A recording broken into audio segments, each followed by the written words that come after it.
Hello, everyone. Happy holidays.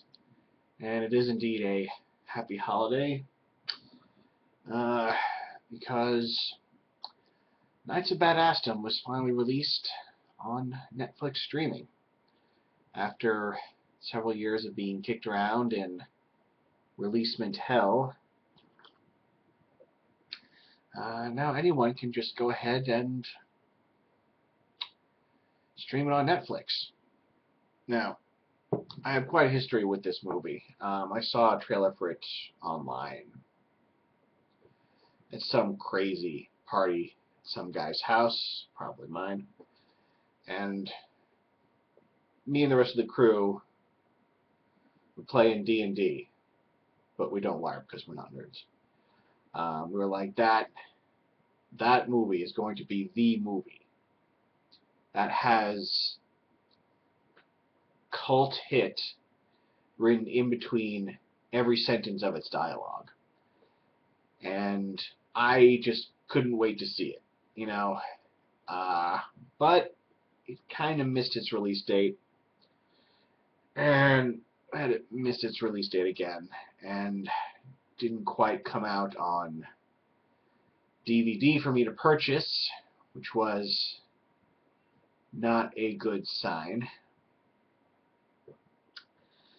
Uh, but finally, this week, I got to sit down and watch it.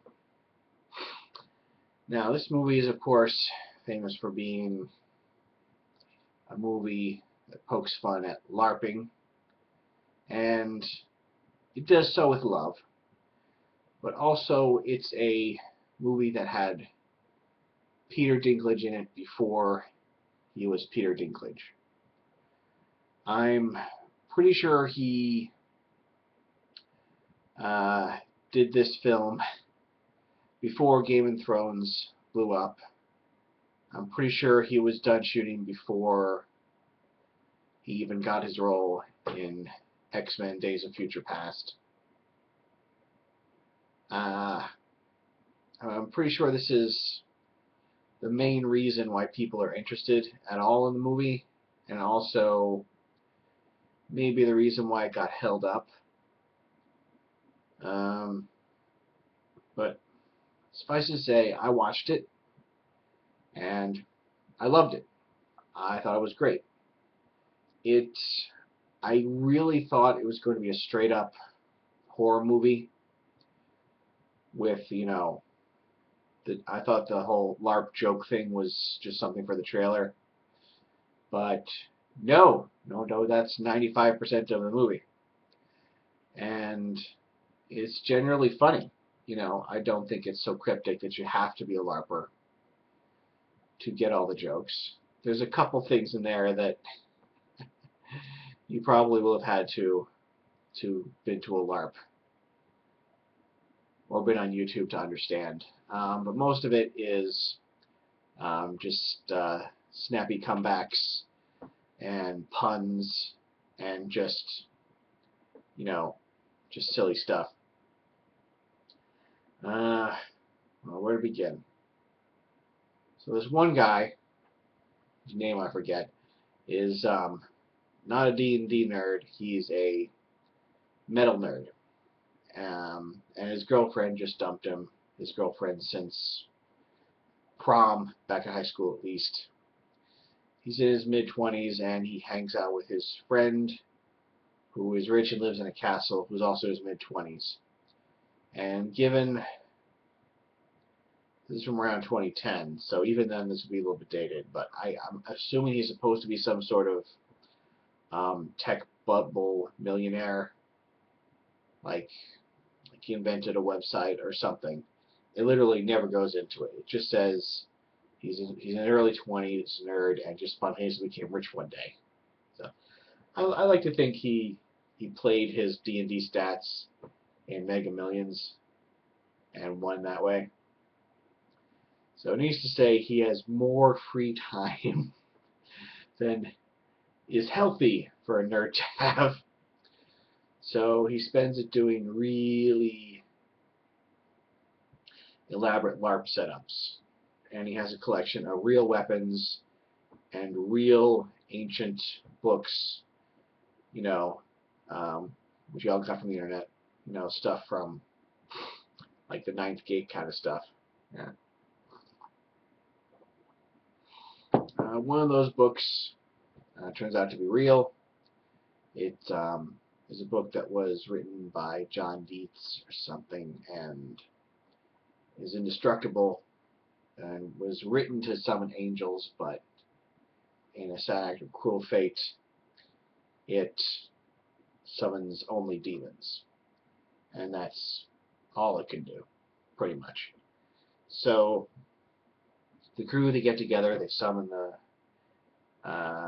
they play around with it, and they accidentally summon the succubus, who looks exactly like Metal Guy's ex-girlfriend, and she starts weaving in and out of LARP, picking off anyone who's alone in overly CGI gory ways. And eventually they discover some of the bodies and they confront her, and Idiot Nerd tries another spell, but it turns out it doesn't kill her, it just makes her 10 times as big and scary and deadly. Because, whatever. And then it goes around really killing everybody. Yeah. So it gets pretty gory. Which brings me to an interesting point. This is, I mean, they kind of have to categorize it as a horror comedy, but it's not really what it is. Horror comedy implies it's something horrific goes on, like there's some sort of staging, and violin music, and some build up to a scare, and then a cat jumps out. That never happens anywhere in the movie. What happens is the succubus walks up to somebody, there's some quips, and then she rips their face off in a horribly gory manner. So what this really is, it's a gore comedy. And it's funny, the only other gore comedy that I know of, and believe me, I try to keep up with all the horror, so the only other gore comedy I know of is Seed of Chucky, which was the sequel to Bride of Chucky, which was a great horror comedy. But Seed of Chucky was literally just the comedy and the gore. All the scares were taken out of it. In Knights of Badassdom, it has, I mean, it has some like real blood splatter.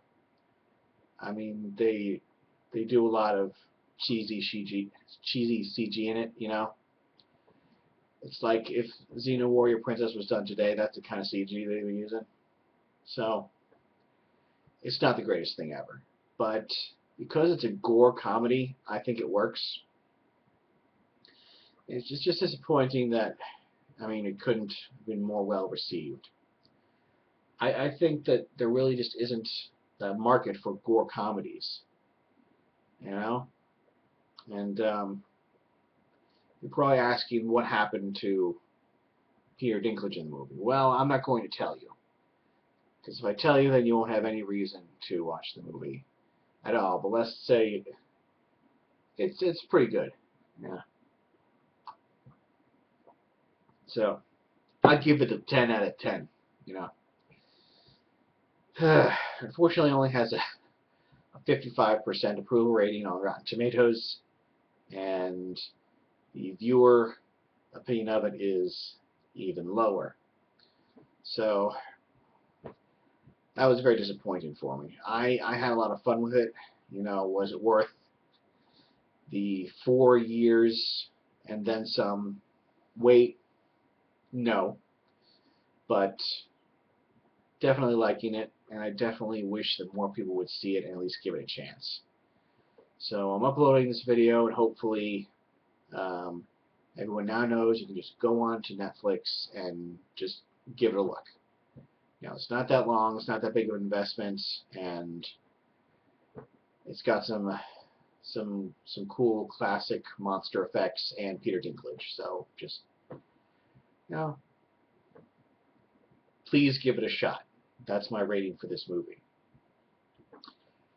Thank you very much.